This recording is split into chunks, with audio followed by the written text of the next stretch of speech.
Hello, this is ET once again, YouTube. Today we're working on this titanium. For everybody out there that wants to know how to work on a water heater, I'm about to show you right now. I came here, the customer said that it wasn't coming on. This one, it's an Atwood. For you to know if it's electric and gas, all you have to do is you have to look at the model number right there. The E stands for electric, so that means that it works on electricity as well. On the back of the water heater, this assembly right here, that's the gas regulator. This line is where the gas comes in, T-stat.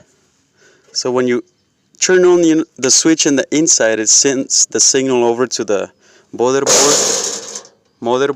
Sorry about the noise.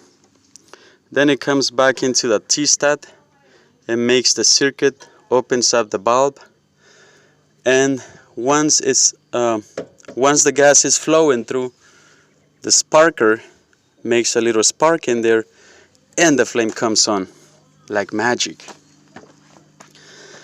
Right now I'm also testing the electric part.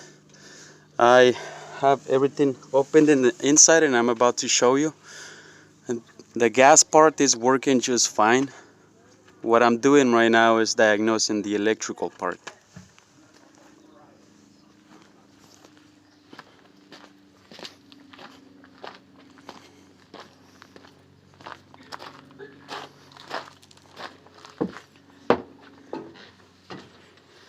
So on this fifth wheel, the water heater is in the very front of the trailer by the bedroom, and it's located right here.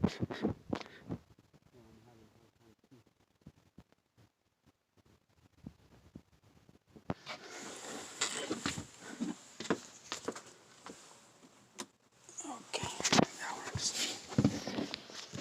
That's your water heater in there. This one is it's a 12-gallon, and the electrical heating element is right in there. It has a time delay relay or a contact relay, so when you turn on the switch, it sends the signal over to the contact relay, it activates, and it goes into the heating element. If your water heater is not heating the water, and there is power present at the heating element, most likely your heating element is either corroded or is no longer any good.